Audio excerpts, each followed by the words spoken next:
안녕하세요. 세무법인 셜록텍스의 지영태 세무사라고 합니다. 안녕하세요. 시원한 세무사 박정현이라고 합니다. 오늘은 세간의 이슈가 좀 많이 되고 있는 증여세 관련돼서 다시 한번 얘기를 해보려고 합니다. 증여세 그리고 증여재산 공제에 대해 얘기를 할 건데요. 네. 증여세는 사실 너무 민감한 문제죠. 네. 왜냐하면 돈을 자녀들이나 며느리한테, 사위한테 주고 싶어도 네. 사실 투명하게 증여세가 나오다 보니까 예민한 문제입니다. 증여해주시는 분들은 아무래도 내 돈, 내 자식에게 돈 주는데 그게 뭐가 문제냐라고 이제 말씀하시는 분들이 좀 워낙 많으셨는데, 어쨌든 국가는 이제 세수를 좀 확보하기 위해서 어떻게든 좀 세금을 좀 매겨야 되잖아요. 그러니까 증여세에 대해서 좀 간단하게 좀 얘기를 해주시면 좋을 것 같아요. 증여세는 증여 그리고 세금 이렇게 합쳐진 용어잖아요. 네. 영어로는 기프트 텍스라고 해요. 기프트 텍스. 네, 선물로 주는 거에 대해서 이제 세금을 매기겠다. 네. 그러니까 무상으로 대가 없이 주는 것에 대해서는 무상 이전이기 때문에 네. 그에 대해 세금을 매기는 거고, 세율 구간은 잘 아시다시피 10%부터 50%까지 있습니다. 혹시 외국에도 이런 증여세에 대한 좀 세금을 매기는 나라도 많이 있을까요? 저도 이제 많이는 몰라도 미국에서는 증여세를 매기고 상속세도 매기는 걸로 알고 있는데요. 미국에서는? 네, 거기서는 근데 통합해서 개념을 이제 차관하고 있는 걸로 알고 있어요. 네. 그 대신에 저희만큼 이렇게 작은 금액에 대해서도 세금을 매기지 않고 세세하게 막 매기진 않는다는. 몇십억, 100억 단위에서 세금을 매기는 걸로 알고 있습니다. 그러면 우리 증여세를 이제 내려고 하시는 분들은 좀 뭔가 내가 번 소득에 대해서 한 번 더 세금을 내는 그런 느낌이실 거여서 조금 불합리하다라고 생각을 할 수도 있는데, 그래도 이제 국가에서 증여 가액에 대해서 전액 다 세금을 매기는 게 아니라 일부 혜택들을 좀 많이 주잖아요. 그거를 증여재산 공제라고 하는데, 증여재산 공제에 대해서 좀 한번 얘기를 해보면 좋을 것 같아요. 증여재산 공제는 증여재산에 대해서 최소한도로 증여세를 부과하지 않고 이 정도까지는 봐주겠다 라고 하는 금액이라고 보시면 되겠는데요. 네. 부부 간에는 6억이 있고, 네. 부모 자식 간에는 한 5천만 원이 있고, 네. 그리고 친척 간에는 한 1,000만 원 정도를 이제 공제받을 수 있긴 하죠. 네네. 그 금액에 대해서 조금 구체적으로 한번 얘기를 해볼게요. 네, 일단은 증여재산 공제를 적용받으려면 네. 거주자여야 합니다. 네. 네, 비거주자라고 해서 이제 외국에서 사시는 분, 네. 한국 국적이지만 외국에 사시는 분들은 비거주자라고 볼 수 있고요. 네.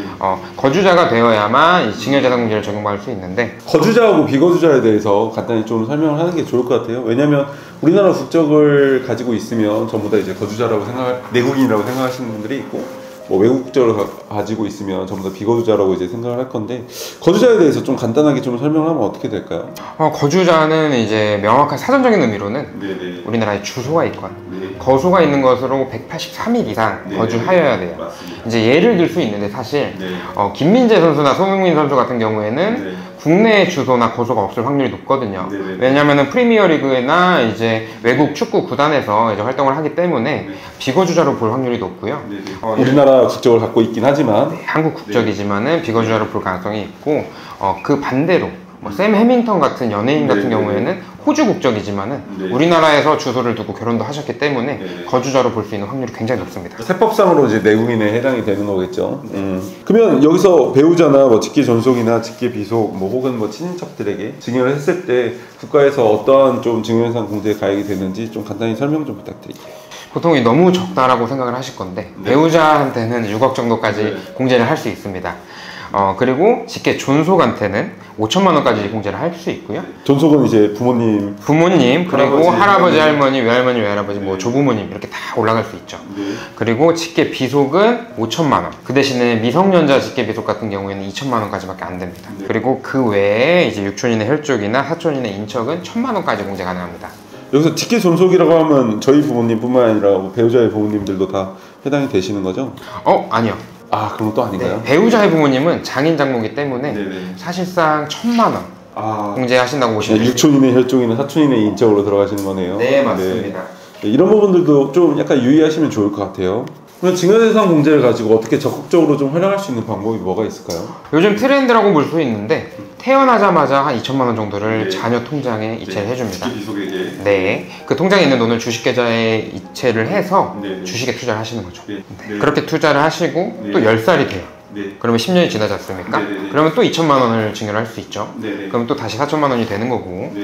그 상태에 또 10년이 지나면은 그때는 네. 미성년자가 아니라 네. 성인이기 때문에 네. 5천만 원을 증여할 수 있어요. 또 30살이 됐을 때 또 5천만 원을 증여하시는 거죠. 네. 그러면 토탈 1억 4천 정도는 세금 없이 자녀의 결혼 정년기에 네네. 이제 만들어질 수 있는 현금이 될 수 있겠죠. 10년마다 이걸 하는 건가 보네요. 이제 합산되는 가액이 이제 10년이라서 그런 건가요? 네, 사실상 이제 동일인에게 10년 이내 증여받은 재산은 합산하고 증여재산 공제도 똑같이 보고 있기 때문에 네네. 큰 차이는 없다라고 보시면 되고요. 예를 들어서 교차로 네.